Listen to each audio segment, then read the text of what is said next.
Bienvenue sur RTV, la cérémonie d'hommage aux 4 casques bleus ivoiriens tués lors de la mission multidimensionnelle intégrée des Nations Unies pour la stabilisation au Mali a eu lieu en présence du chef de l'État Alassane Ouattara ce lundi.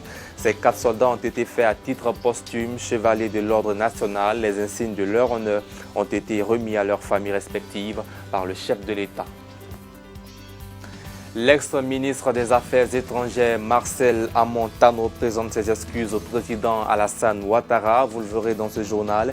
Déjà bien avant, pour montrer son sens de la grandeur, d'ouverture du pardon, le président Ouattara affirmait que toutes les personnalités qui venaient d'annoncer leur départ du RHDP du gouvernement restent toujours ses frères et qu'il entretient de bonnes relations avec eux.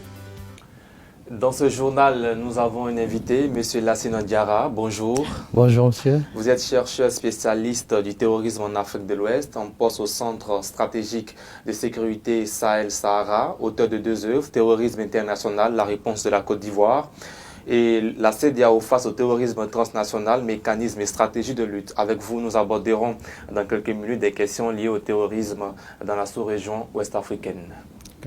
Commençons ce journal avec la cérémonie d'hommage aux 4 casques bleus ivoiriens tués au Mali dans le cadre de l'une des opérations de la MINUSMA. C'était lundi à l'état-major des armées en présence du président Alassane Ouattara, chef suprême des armées. L'une de nos équipes y était. C'est l'hommage ému de toute une nation à ces 4 héros morts pour la paix au Mali voisin. Un hommage d'une nation endeuillée une 3e fois par le terrorisme islamiste, mais qui reste debout et digne dans l'épreuve, à l'instar du chef de l'État venu en personne s'incliner sur la dépouille de ces vaillants soldats. Des soldats morts les armes à la main dans des conditions que précise le chef d'état-major général des armées ivoiriennes. Le mercredi 13 janvier 2021, une colonne de blindés du bataillon d'infanterie ivoirien engagé au sein de la MINUSMA mène une mission de reconnaissance. Partie de Tombouctou la veille, la colonne doit rallier la localité de Bambara Maoudé, située 120 km plus au sud. Il est un peu plus de 12h30 lorsqu'une détonation déchire le grand silence du désert en cet après-midi. On connaît la suite. Au nom du président de la République. À cet hommage sobre, nos 4 casques bleus ont été faits chevaliers de l'ordre national et promus en grade à titre posthume, en présence des familles. Mais c'est dans la douleur que se forge ici l'inébranlable détermination d'un peuple et de son armée dans sa lutte sans merci contre tous les terrorismes. Soit nous acceptons de nous battre dans le désert sablonneux de Tombouctou, à Gao, à Kidal, à Mopti, ou nous serons contraints de nous battre dans les savanes de Tengrela, dans les forêts de Daloa ou même sur le bord de la lagune Ébriée. Cet événement malheureux qui nous afflige tous ne pourrait donc nous ébranler dans nos convictions. Plus de détermination, mais encore plus de moyens pour en finir avec un ennemi qui tue, bien masqué. 230 militaires de la MINUSMA ont déjà perdu la vie au Sahel depuis 2013.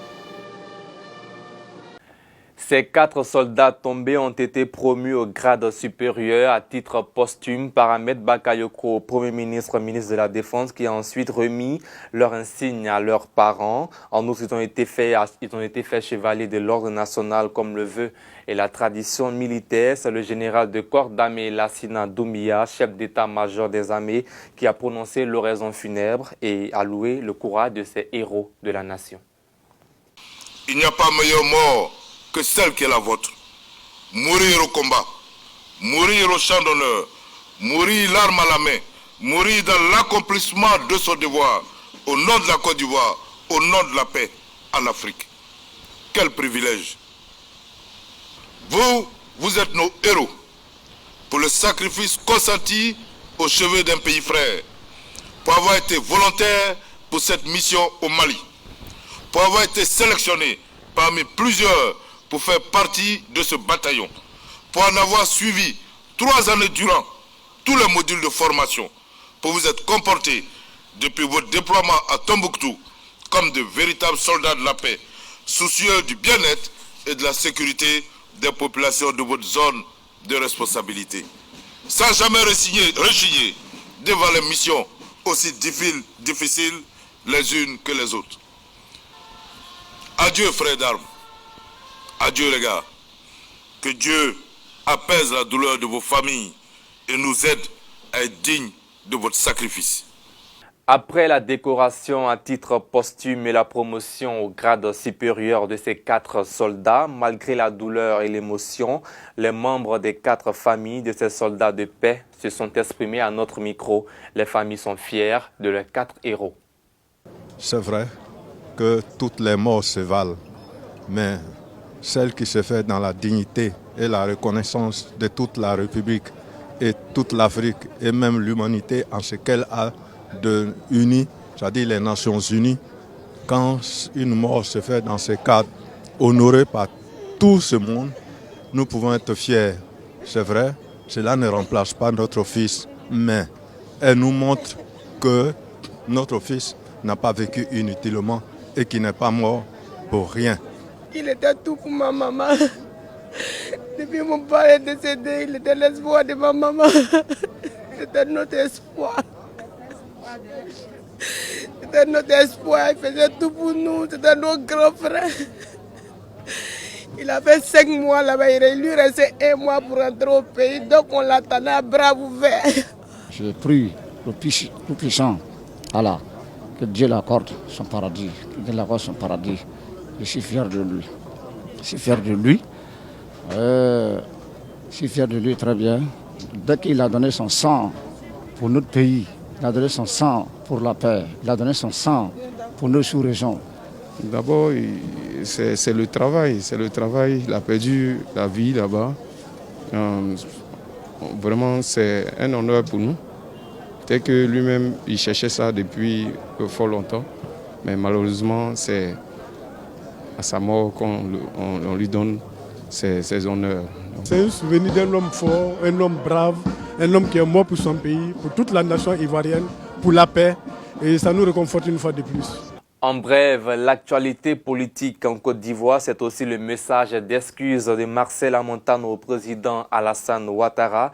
Dans une déclaration publiée ce lundi 25 janvier 2021 sur sa page Facebook, l'ex-collaborateur du président Ouattara passé dans l'opposition politique reconnaît, entre autres, avoir profondément heurté le chef de l'État à qui il présente des excuses ainsi qu'à toute la nation ivoirienne. C'était le 10 octobre au stade Félix Houphouët-Boigny lors d'un grand meeting de l'opposition politique. Souvenez-vous, après le décès du Premier ministre Amadou Gon Coulibaly en 2020, recevant les chefs traditionnels et cadres du Sud Comoé, à sa résidence, le président Alassane Ouattara avait assuré qu'il n'a pas de ressentiment pour les autres personnalités qui avaient annoncé leur départ du RHDP et du gouvernement ivoirien, ce qui montre une fois encore sa grandeur, sa hauteur d'esprit et son sens élevé du pardon. Je veux aussi vous rassurer que moi je ne peux pas avoir de ressentiment contre qui que ce soit. Je crois que vous me connaissez tous. Je n'ai jamais eu de problème avec qui que ce soit. Et je n'en aurai pas. Je n'en aurai pas avec mes frères dont vous avez parlé. Vous savez, nous sommes sur cette terre pour quelques années, quelques décennies. Je crois qu'on doit tout faire pour vivre ensemble, dans l'harmonie et dans la paix. Et c'est ce que je me suis donné comme vision. Et donc, je voudrais rassurer leur majesté qu'il n'y aura pas du tout de problème par rapport à mes frères en question. Ils demeurent mes frères et bien évidemment, dans la vie, chacun choisit son chemin. La liste intégrale des candidats et suppléants RHDP pour les législatives de mars 2021 a été publiée ce lundi. Le RHDP présente des candidats dans les 205 circonscriptions que compte la Côte d'Ivoire. Rappelons que 255 sièges de députés sont en jeu pour ces élections législatives. Tout de suite, place à notre invité.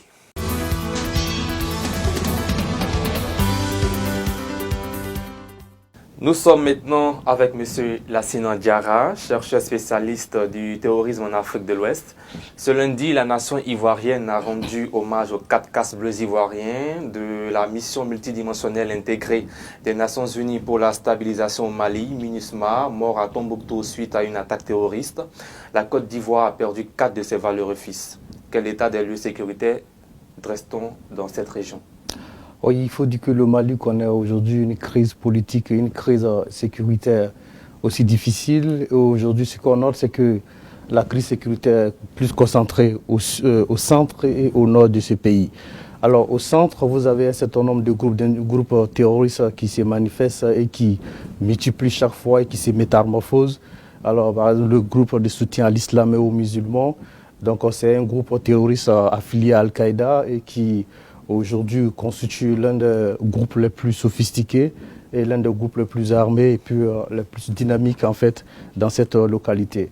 Alors la stratégie tout simplement, aujourd'hui il faut dire que les groupes terroristes ont quand même changé de stratégie et aujourd'hui ce sont les forces de défense et de sécurité qui sont en ligne de mire, qui sont les premières cibles. Alors, selon l'AFP et l'agence France Presse, la MINUSMA a perdu plus de 230 de ses membres depuis 2013, dont plus de 130 dans les actes hostiles selon les chiffres de l'Organisation des Nations Unies, l'ONU. C'est la mission la plus meurtrière pour les casques bleus dans le monde. Alors, quelles sont les forces terroristes qui sévissent dans cette région? Alors, ce qu'il faut noter, c'est que c'est plus clairement la remise en question de la théorie néolibérale de résolution de conflits en question. Et là, c'est ce qui m'amène à dire qu'il faut aller au-delà de la définition et de la perception juridique de l'État et embrasser l'élément sociologique de l'État et la théorie sociologique même des territoires. Alors cela dit, aujourd'hui nous sommes dans une situation un peu difficile au Mali où le Mali est en proie à une insécurité grandissante liée à un contexte politique et institutionnel difficile. Donc du coup, si il y a une opération militaire extérieure dans ces pays, c'est difficile qu'on arrive à rétablir la sécurité.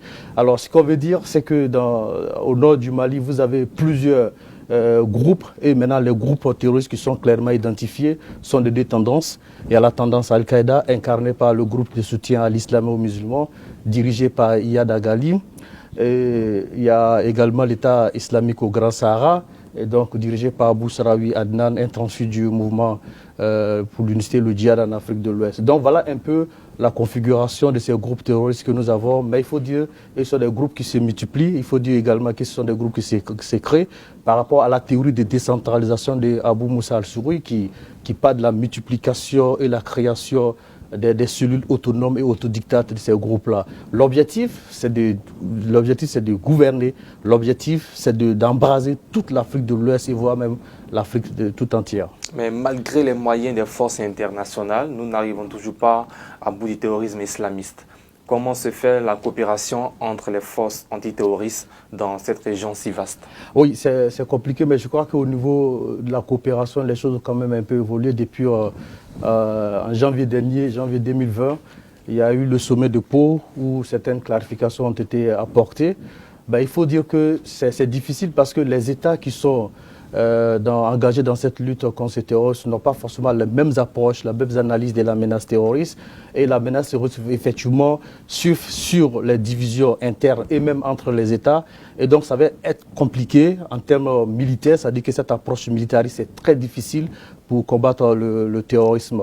Et là, si vous avez beaucoup de forces qui luttent en même temps ces phénomènes, c'est-à-dire que le terrorisme sans une analyse préalable, éléments sociologiques encore une fois, et puis éléments psychologiques, et regarder, comprendre un peu le langage de ces groupes, la théorie, c'est-à-dire si vous voulez les théories de ces groupes-là qu'ils mettent en place, et que ce sont des éléments qu'il faut essayer de mettre il faut essayer de comprendre dans un premier temps et voir comment il faut orienter la lutte. Parce que, comme je le disais, vous le savez très bien que moi, le mode opératoire de ce groupe change et c'est pas anodin. C'est-à-dire qu'ils ont des théories qu'ils essaient de mettre en place par rapport aux circonstances et ce sont ces circonstances-là qu'il faut tout analyser.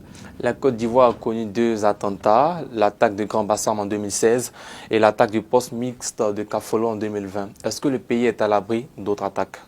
Donc, en fait, il faut dire qu'aucun État au monde aujourd'hui n'est à l'abri de l'attaque terroriste ou d'une éventuelle attaque terroriste. Ce qu'il faut noter, c'est que l'attaque de Grand Bassam s'inscrit dans un contexte un peu plus particulier. Alors, c'était en 2016, la menace était encore exogène et bien sûr, elle l'est encore. Mais ce qu'il faut noter avec l'attaque avec Grand Bassam, c'est que c'était des sites bien organisés et bien identifiés. Et il s'agissait maintenant de ce qu'on appelait les attentats. Aujourd'hui, comme vous le soulignez, c'est maintenant Kafolo en fait. Et Kafolo, c'est l'installation militaire qui a été attaquée. Donc on sent clairement cette vision, cette ambition des groupes terroristes à conquérir des territoires. Et donc on est dans une vision expansionniste. Donc du coup, les forces de défense et de sécurité qui expriment la force physique de l'État seront vraiment dans le champ des groupes terroristes. Est-ce que la Côte d'Ivoire est-elle vraiment outillée pour lutter contre le terrorisme? Oui, il faut noter que la Côte d'Ivoire a quand même pris beaucoup d'initiatives et ce sont des initiatives qui sont à encourager, tant au niveau préventif qu'au niveau opérationnel. Au niveau préventif, car je vais citer clairement la mallette pédagogique qui a été élaborée par la Coordination nationale des renseignements, qui vise à détecter les signaux faibles et les signaux forts de radicalisation. C'est un élément très important, utile. Et encore, il faut voir au niveau opérationnel, vous avez au niveau de la police, vous avez la force de recherche et d'assaut de la police, qu'on appelle FRAP, et vous avez l'hygiène également au niveau de la gendarmerie, au niveau de FANCI, vous avez également les forces spéciales. Donc voilà ces mécanismes quand même qui sont vraiment intéressants à analyser. La question de savoir est-ce que ces mécanismes seront capables de contenir réellement la menace. Bon, étant donné que c'est une menace qui se métamorphose, bien sûr, il va falloir chaque fois réinterroger, redynamiser nos postures sécuritaires ou d'alerte. Les travaux de l'Académie internationale de lutte contre le terrorisme ont été lancés en 2018 dans le village d'Abrébi, département de Jacquesville. Où en sommes-nous aujourd'hui avec le projet de cette académie? Oui, il faut dire que déjà l'académie c'était un outil très dynamique, c'est vraiment intéressant parce que c'est une structure collaborative et coopérative. Et donc dès l'instant nous avons cette menace terroriste qui se veut transnationale, donc il est important de mettre en place des outils collaboratifs et coopératifs. Donc l'académie c'est une belle initiative, c'est à saluer. Et je crois que l'académie, c'est vrai que jusque-là, le centre apparemment, ou le site opérationnel n'est pas encore effectif à Jacquesville, mais l'académie a pu organiser pas mal de séances de formation, sessions de formation, et je crois qu'il en aura le 15 février dernier. Et donc il y a les stagiaires qui sont bien formés, le module est vraiment intéressant, et je crois que c'est encore une initiative qu'il faut saluer, et c'est vraiment important. Quand même, il faut dire que l'académie a quand même trois organes, si vous voulez, trois branches. Il y a l'aspect opérationnel, il y a l'aspect stratégique et puis il y a l'aspect judiciaire. Donc c'est maintenant que le pilier stratégique est en train de se mettre en place. Le pilier opérationnel, je crois, ça marche un peu plus parce qu'il y a quand même des entraînements de force là, qui se fait très bien.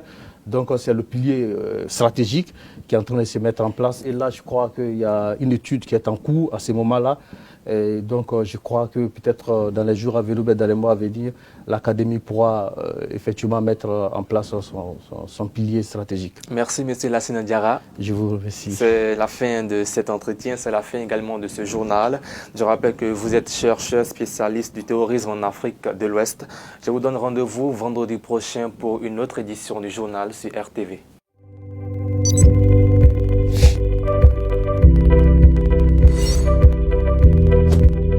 On parle de coronavirus et on entend tellement de faux sons. Il y en a qui disent qu'il faut boire du Bel-Air pour se protéger. Il y en a qui disent que ça ne tue pas africain.